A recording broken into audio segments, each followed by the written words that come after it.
in films and in portraits and whatnot of these soldiers in long, massive lines. That is the idea of multiple technique, is to mash your troops together and fire a wall of lead towards the enemy. In reality, most actual linear battles in this period would have only lasted for 2 or 3 shots at the most. Most men's cartridge boxes didn't hold more than 12 rounds. Part of that's because it's heavy. 75 caliber lead balls, 20 rounds, that's 2 pounds of lead that's on your side. Generally the idea is to mash your troops together. You can fire one massive volley as a company. You could split that company up into platoons where half fires while the other half reloads and keep up a constant fire. But the idea is to maximize, send a wall of lead towards the enemy. So you're not aiming at a single man who's 50 yards away. You're aiming at a target that's 5.5 feet tall and 300 yards wide.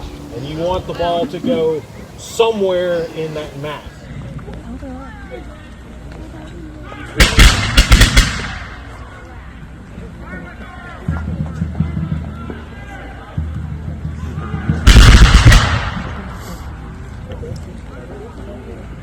They would have gone into battle with their bayonets fixed. You would have marched close, poured 2 or 3 rapid fire volleys at 3 to 4 rounds a minute, and then advanced the bayonet and driven the enemy off the field. But there's still, even if everything goes well, that's what you would like. But things do not always go well. As you notice, some of these weapons did not always go off. This is a flintlock, which means it uses flint and steel to make sparks, the same way you make a fire. I'm literally hitting a piece of metal with a rock.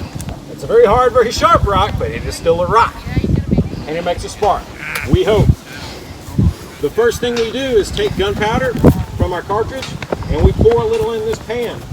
And that acts like a fuse. That spark hits the powder and ignites it. When it goes off, the flame travels through this little touch hole into the main part of the barrel where we pour the rest of our cartridge. And hopefully, the spark ignites the first bit of powder, it explodes, igniting the main charge of powder, sending the ball out the barrel. That is the best case scenario.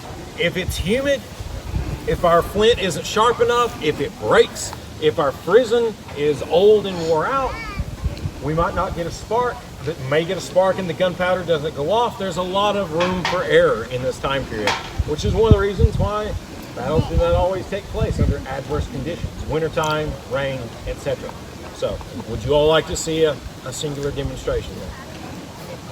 Yeah. We'll let them stand and rest for a little bit. So like I said, this takes time to load and fire.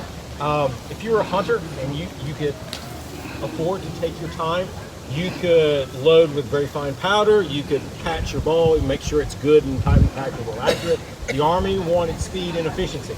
So we had pre-packaged paper cartridges filled with powder. The bottom would have your ball if we were shooting one.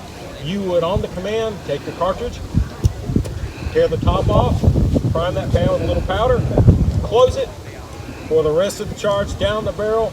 You'd stuff that paper wrap ball down, draw the rammer, ram it all the way home till it's seated, return the rammer, and you're ready to go. Like I said at the outset, it doesn't take long to teach a man how to do this. But when time comes and you're actually in a battle and the bullets are flying and men are falling around you, the natural human instinct is to think, oh God, I need to get out of here. Or to fumble. You're not thinking about what you're doing.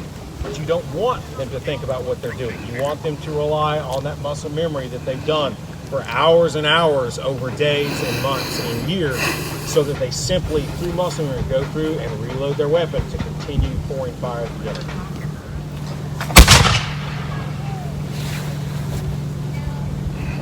Anyone have any questions?